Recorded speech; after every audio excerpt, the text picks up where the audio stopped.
우리는 민수기 말씀을 계속 묵상하면서 이스라엘 백성 출애굽 2세대들이 요단 동편을 점령하는 내용을 함께 묵상해 가고 있습니다. 요단 동편에 아모리 왕 시온, 바산 왕 옥의 땅을 점령하면서 하나님께서 주신 그 땅을 차지해 가고 있는 내용으로 우리가 이 역사가 진행되는 것을 확인하고 있습니다.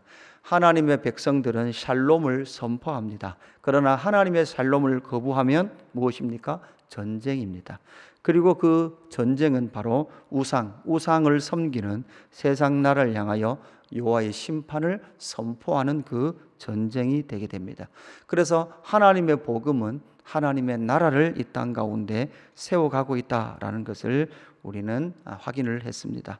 오늘 말씀은 이제 22장과 23장과 24장에 걸쳐서 민수기 중에서는 단일 사건 중에 아주 많은 분량을 할애하면서 기록하고 있는 발람의 이스라엘 백성을 향한 축복, 저주하고 싶었으나 축복으로 변경되었던 이 세 번의 축복의 사건의 시작을 이제 22장부터 해서 23장과 24장까지 아주 길게 그렇게 기록하고 있는 사건입니다. 이 발람 왕의 이 계략은 바로 이스라엘 백성들이 전진해 오는 것을 보고 모압과 또한 이 바산 왕 옥 아모리와 바산 왕 옥을 승리하고 있는 이스라엘 백성들을 향하여 저주할 것을 요청하고 있죠. 거기에 대해서 하나님은 뭐라고 말씀하시는가 하면 12절 말씀에 보면 하나님 이렇게 말씀하죠. 하나님이 발람에게 이르시되 너는 그들과 함께 가지도 말고 그 백성을 저주하지도 말라. 그들은 복을 받은 자들이니라. 이렇게 말씀합니다. 그래서 하나님께서 이스라엘 백성들을 향하여 그들은 복을 받은 자들이다. 이렇게 말씀을 합니다. 그러나 그들은 계속해서 발락은 이스라엘 백성들을 저주하기를 원했고 발람 선지자 역시도 여러분 하나님 원래 가지 말라고 했음에도 불구하고 계속해서 그런 일들을 행하는 모습들을 보게 되죠. 하나님께서 복을 준 이스라엘 백성 맞은편에 있는 그 발락왕 그리고 발람 선지자의 그 모습들을 오늘 한번 살펴보았으면 좋겠습니다. 이 모압의 왕 발락이요 어떤 모습을 하고 있는지를 좀 살펴보면 먼저는요 이스라엘을 번민의 대상으로 보고 있다라고 본문은 말하고 있습니다. 3절 말씀에 보면 이렇게 말합니다. 모압이 심히 두려워하였으니 이스라엘 백성이 많음으로 말미암아 모압이 이스라엘 자손 때문에 번민하더라. 이렇게 3절에 말씀하고 있죠.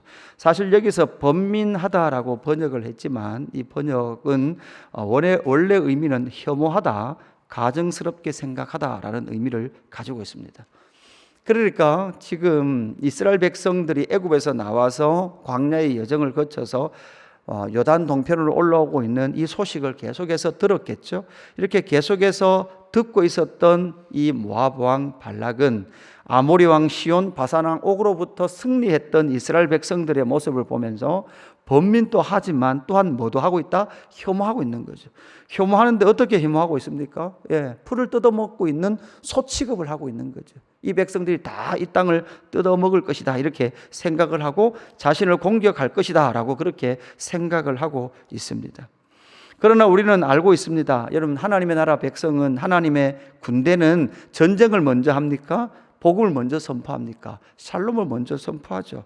여러분 그뿐만 아니라 우리는 알고 있는 내용이지만 하나님께서 이미 에돔과 모압에 대해서는 전쟁을 하지 말 것에 대해서 이미 말씀을 하셨습니다.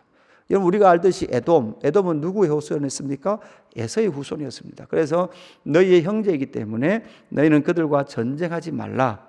말씀 볼까? 신명기 2장 4절 5절에 보면 분명히 그렇게 말씀하고 있죠. 너는 또 백성에게 명령하여 이르기를 너희는 세일에 거주하는 너희 동족 에서의 자손이 사는 지역으로 지날진대 그들이 너희를 두려워하리니 너희는 스스로 길을 삼가고 그들과 다투지 말라. 그들의 땅은 한 발자국도 너희에게 주지 아니하리니 이는 내가 세일산을 에서에게 기업으로 주었음이니라. 이렇게 말씀합니다. 그러니까 하나님께서 이미 너희는 에돔 땅을 차지하지 못할 것이다. 그뿐만 아니라 모압에 대해서도 뭐라고 말씀합니까? 모압은 누굽니까? 모압은 아브라함의 조카 롯의 후손이죠. 그래서 여호와께서 내게 이르시되 모압을 괴롭게 하지 말라, 그와 싸우지도 말라, 그 땅을 내가 내게 기업으로 주지 아니하리니 이는 내가 롯 자손에게 아르를 기업으로 주었음이니라. 이렇게 말씀합니다. 그러니까 하나님의 군대는 이 모압 땅과 싸울 의사가 없었습니다. 그러니까 그 백성들을 지나서 그 경계를 넘지 않고 지나갈 계획이었습니다. 그럼에도 불구하고 그 모압의 왕 발락은 이미 이스라엘 백성들의 그 승리의 소식을 듣고 또한 그 백성들을 보면서 애굽의 노예였던 저 혐오스러운 것들이 왜 이 땅으로 전진해 오냐, 두렵다라고 생각하고 있는 이 모습 속에서 우리는 이스라엘 백성들을 혐오하고 있는 그 모습을 보게 된다라는 사실이죠. 여러분, 신약에 와도 마찬가지죠. 신약에 와도 바울이 복음을 전합니다. 바울이 1차 선교 여행을 할 때 루스드라에서 돌에 맞아 죽게 되죠. 여러분, 그 돌을 던진 사람들이 누굽니까? 안디옥과 이고니온에서 온 유대인들이었습니다. 어떻게 보면 같은 동족들이었죠. 그들이 바울이 전하는 복음을 여러분 어떻게 생각한다고요? 혐오스럽게 생각을 하죠. 그래서 바울을 죽여야 된다라는 생각을 하기까지 이르게 되고 루스드라에서 바울을 죽입니다. 그럴 때에 바울이 거기에서 다시 일어나 뭐라고 말씀합니까? 사도행전 14장에 보면 이렇게 바울이 말합니다. 제자들의 마음을 굳게 하여 이 믿음에 머물러 있으라 권하고, 또 우리가 하나님의 나라에 들어가려면 많은 환난을 겪어야 할 것이라 하고, 각 교회에서 장로들을 택하여 금식 기도하며 그들이 믿는 주께 그들을 위탁하고, 이렇게 말합니다. 그러니까 여러분, 우리는 세상에 다른 행동을, 전쟁을 할 의사도 없는데 세상은 끊임없이 교회를 어떻게 생각해요? 혐오스럽게 생각해요. 그 교회를 개척할 때 상가를 얻으려 하니까요, 상가 주인들이 교회는 절대 안 줘요. 그러니까 교회에 오면 재수 없다.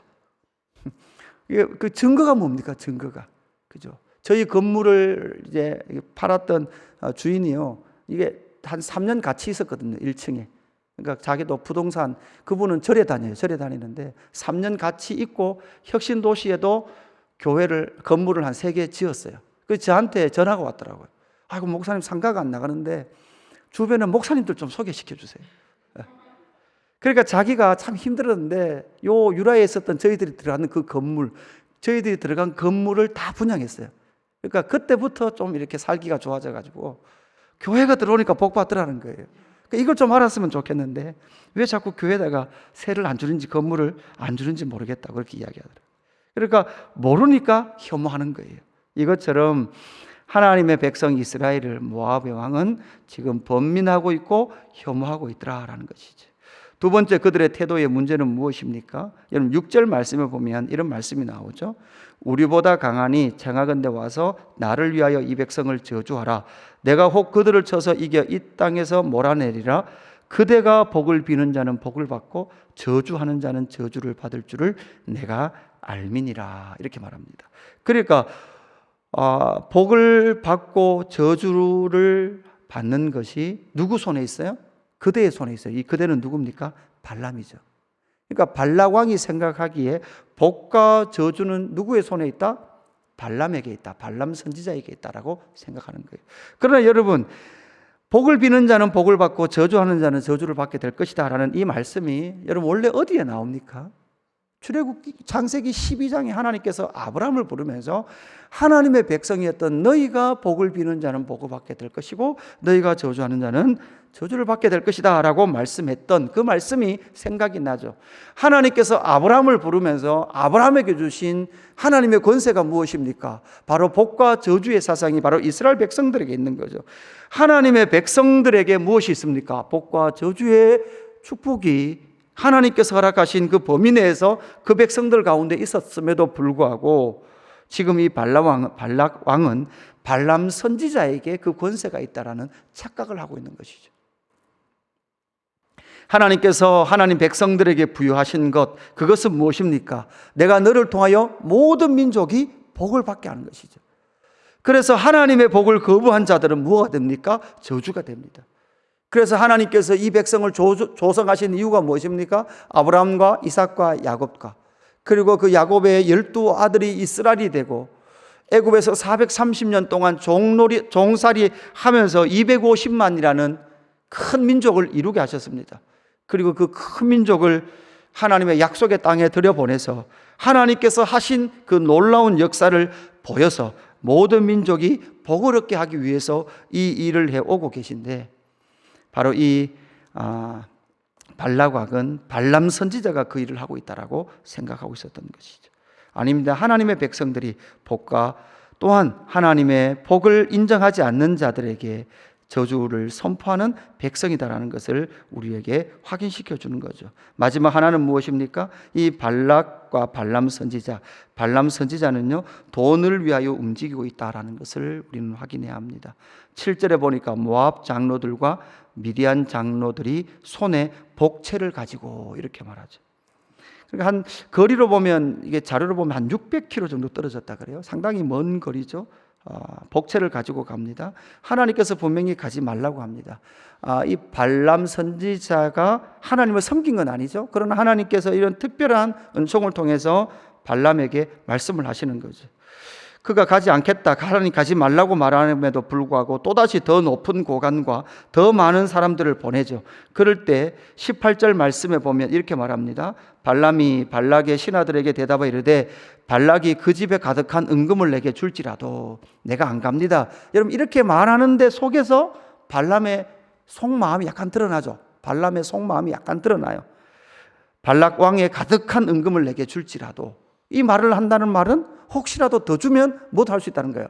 갈 수도 있다는 거죠. 그러면서 뭐라고 말하는가 하면, 너희들 하루 더 유숙해라. 내가 하나님이 뭐라고 말씀하는지 기다려보겠다. 그럼 여기서 우리는 무엇을 알 수 있습니까? 여러분, 인간의 마음은 하나님이 이미 가지 말라고 했죠. 가지 말라고 했는데도 불구하고 혹여나 한 번 더 물어보겠다. 이런 기도하면서 하나님의 뜻을 묻고 기도하면서 하나님 말씀 속에서 사실은 주시는 첫 하나님의 감동이 그 마음이에요. 여러분, 시험을 칠 때도 첫 번째 딱 찍는 게 여러분 뭐예요? 그게 정답이에요. 근데 자꾸 우리는 뭐 하는 거 미혹해서 다른 거, 그죠? 여러분, 옮겨 답 적은 것 중에서 그죠? 맞는 게 있었습니까? 틀렸잖아요. 그러니까 하나님께서 처음 주시는 그 마음인데도 불구하고, 그 뜻인데도 불구하고 또 물어보는 이 발람의 마음 속에는 결국은 유다서에서 나오듯이 삭슬을 위하여 예언하고 있는 발람 선지자의 모습을 보게 되더라라는 사실이죠. 또 물어본다는 것은 사실은 자기 뜻과 맞지 않다는 거예요. 자기는 사실은 가고 싶은 거예요. 그래서 언제까지 물어봐요? 가라 할 때까지 물어봐요. 그죠? 그런데 가면 뭐를 당합니까? 화를 당합니다.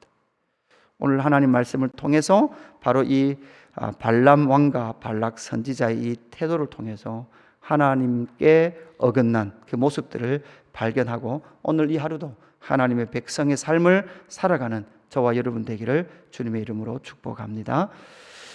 아버지 하나님, 감사합니다. 하나님께 복받은 백성, 하나님의 나라 이스라엘 백성들의 전진을 봅니다. 그러나 하나님의 복을 받지 못한 세상 나라 발락 왕과 발람 선지자의 그 태도의 모습이 혹시 우리에게는 있지 않은지 돌아보게 하시고, 하나님, 우리를 하나님 나라 백성으로 부르셨사오니 모든 민족이 우리를 통하여 복을 받을 수 있도록 우리를 사용하여 주시옵소서. 하나님, 교회를 통하여 이 세상이 복을 받았다는 사실을 알게 하시고, 하나님, 끊임없이 교회를 혐오할지라도 우리는 다시금 복음 앞에 서서 복음의 삶을 이 땅 가운데 나타낼 수 있도록 인도하여 주옵소서. 감사함을 드리며 구주 예수 그리스도의 이름으로 기도드리옵나이다. 아멘.